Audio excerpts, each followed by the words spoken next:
O mundo da Lost Media é um mundo curioso. Saber que existe algo pouco visto ou com risco de se perder e nunca ser encontrado. Quantas coisas podem acabar se perdendo na internet? Dublagens, filmes, animações. E quanto desse material realmente existe? O que vocês vão ver agora não é uma creepypasta. Até porque o objetivo desse canal não é exibir esse tipo de conteúdo. E sim de falar de matérias que tenham possibilidade de existirem e serem encontradas. Olá, meu nome é Mikael Adrian. Bem-vindo ao Lado Nerd Obscuro. E esse é o bloco Lost Media, onde falaremos sobre conteúdos perdidos. Esse é um caso obscuro, que vejo poucos canais comentando sobre o assunto. Então eu vou tentar falar disso com a melhor maneira que eu puder. E com o máximo de informações que puder também. Go for a Punch, o anime da Deep Web. Dizer que um anime da Deep Web não é uma tentativa de fazer a história parecer mais assustadora, ou algo do tipo. E sim porque os primeiros relatos de sua existência vieram da própria Deep Web. Em 2015, um usuário da web obscura comentou sobre um curioso anime que ele havia encontrado por volta de 2012 em uma dessas páginas de discussões. Segundo o usuário, se tratava de um anime com um estilo bem 80 e 90 e uma pasta com o nome Go for a Punch ou algo do estilo, com a qualidade de animação antiga e traços que supostamente pareciam com de Hayao Miyazaki, famoso diretor do estúdio Ghibli. O realmente chocante sobre esse anime é que ele era sobre um grupo de garotas nuas presas em um banheiro e acaba com elas se matando. Que coisinha bonita. O suposto anime é descrito como tendo cenas gráficas, traços realistas, pouca trilha sonora e ângulos de câmera bastante estranhos.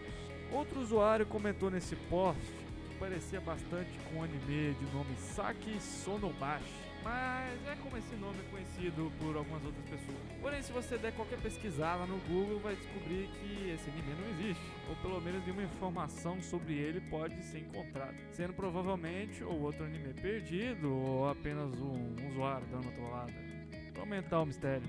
Para que entendam melhor do que eu estou falando, vou ler tudo que ele escreveu para não deixar nenhum diálogo faltando, sabe? Da sua postagem na Deep Web. Vamos lá. Algum anime estranho sobre garotas nuas presas em um banheiro grande, sem portas, tendo um debate filosófico sobre nunca sair da sala. Depois de perder as esperanças e morrerem de fome por alguns dias, tudo começa a piorar. Elas começam a gritar e a gritar.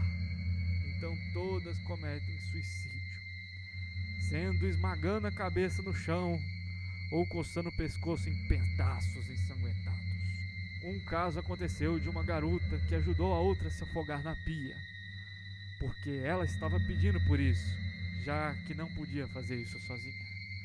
Eu chorei até dormir, logo depois de assistir aquele vídeo, porque eu não sabia o que era. Por que alguém iria fazer uma coisa tão horrível? Desenhar com tanta precisão? Foi horrível. Parecia que tinha 80mm em qualidade, em áudio também, dublado em japonês e legendas em inglês. Durou por cerca de 30 minutos, sem créditos, mas parecia que tinha vozes estridentes que soavam muito jovens. Mas é como as vozes em japonês costumam soar nos seus 50 anos de idade. Nisso eu concordo com o cara. A simples vista pode parecer só mais uma creepypasta maluca, como muitas que você pode ver por aí na internet, né? Porque como dizem, histórias da Deep Web não são reais. Mas o motivo de eu estar fazendo esse vídeo é porque existe possibilidade dessa história não ser mentira. O autor da postagem não usa muitos detalhes, como as mentiras costumam ser feitas. Além de que parece indicar elementos bastante específicos de quem esqueceu por partes. Eu me lembro quando me esqueci de um anime que vi quando eu era criança. Aí eu procurei no Facebook e eu dei uma descrição bem desse estilo. Tipo um anime de meninas com cabelo colorido no shopping, estilo retrô, que não tinha batalhas. Aí o povo lá do Facebook me ajudou e era Cyber Team Akihabara, o filme. Eu não consegui indicar tantos detalhes porque eu sabia que era real e não podia indicar e mesmo assim me ajudaram a encontrar. Outro motivo é que animes dos anos 80 e 90 tratavam de temáticas mais adultas, não é tipo desenho animado, e sabendo que não é permitido gore, esse tipo de coisa que é chocante. Por isso que existem as creepypastas, né? Em animes isso sempre foi algo bastante natural. Então por que fazer uma creepypasta sobre isso? Muitas animações perdidas consideradas meras creepypastas em seu tempo, como o macabro Clockman, foram encontradas recentemente, então por quê? Depois de um tempo, o usuário do Reddit postou sobre esse anime com um pouco mais de detalhes. Vou ler o que ele disse. Então, tem esse anime sobre 9 garotas que ficam presas em um banheiro grande, sem portas. Até aí muito parecido. Elas têm uma discussão filosófica sobre nunca sair da sala. Eventualmente perdem as esperanças, passam fome por alguns dias. Em algum momento eles ficam loucas e começam a gritar muito. Depois cometem suicídio de formas muito gráficas. E uma cena, outra ajuda a outra a se afogar, coisa horrível. Provavelmente foi feito em torno dos anos 80 e 90, embora eu tenha visto em 2011. O cara falou que viu em 2011. Dura 30 minutos e o título era algo como Go for a Punch.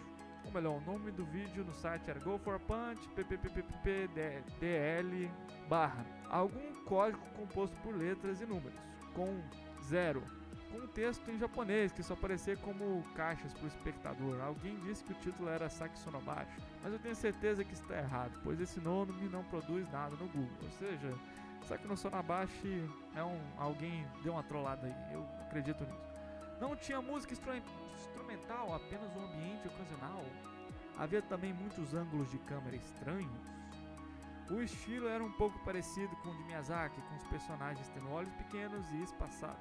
8 das meninas tinham cabelos escuros e espessos, com uma com cabelo comprido, quase branco, em um corte de rimei. Uma das garotas teve um grito estridente muito particular, que soou como um grito do filme do Iluminado. Ele deixa o link ali.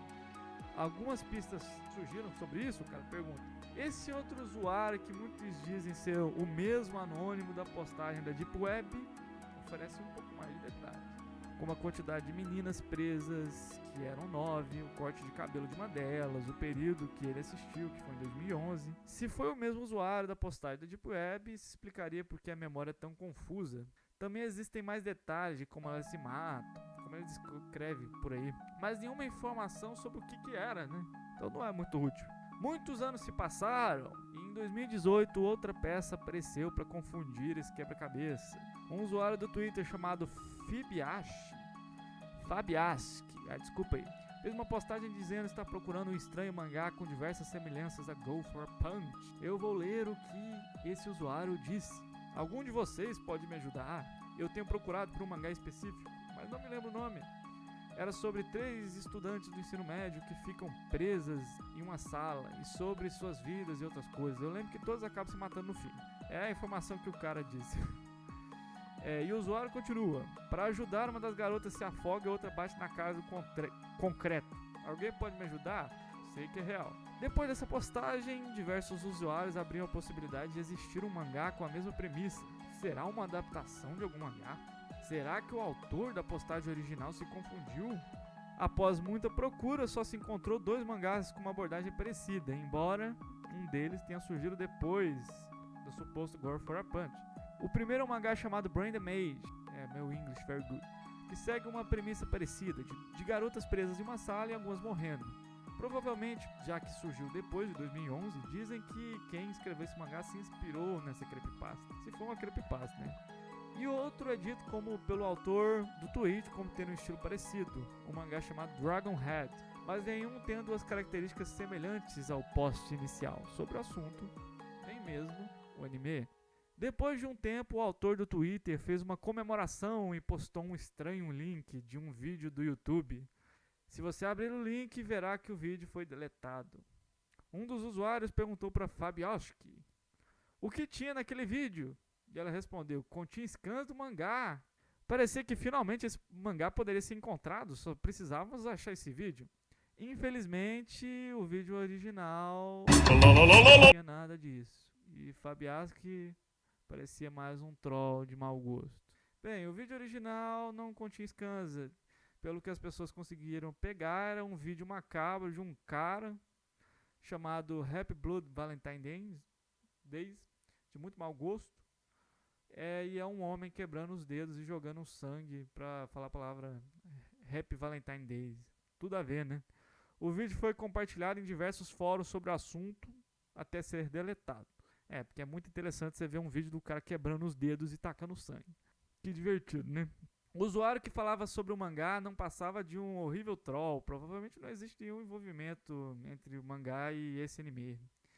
O mistério continua por um tempo.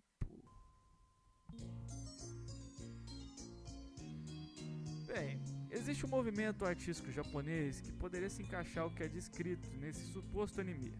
Um movimento que ficou famoso lá nos anos 80 e 90, que provavelmente é a data que o suposto anime foi lançado. O movimento se chama Erogoro, no qual consiste em histórias de ficção que visam vencer os tabus, incluindo elementos de violência e sexo. Os artistas conhecidos por popularizar esse movimento na época são Toshio Alameda, conhecido por criar o mangá que serviu de base para a Lenda do Demônio, que passou aqui no Brasil pela Band, coisa mais linda, né? Hentai dublado, passando na TV aberta, bons tempos. E um dos mais famosos do rumo agora em anime, Hiroshi Harada, que é conhecido por criar um dos animes mais perturbadores já feitos na história. A Midori, a menina das camélias. Se você tem estômago sensível, não assista isso. E também dirigiu um anime inofensivo de monstros que passava no Animax, que era bonitinho. Pode parecer meio estranho, mas o cara que dirigiu Boku no Pico também fez um anime infantil de dinossauro. Tudo bem. Então, Harada possui uns traços meio que de certa forma que se parecem com o estilo do Miyazaki e costuma produzir conteúdos com elementos gore e terror em seus trabalhos.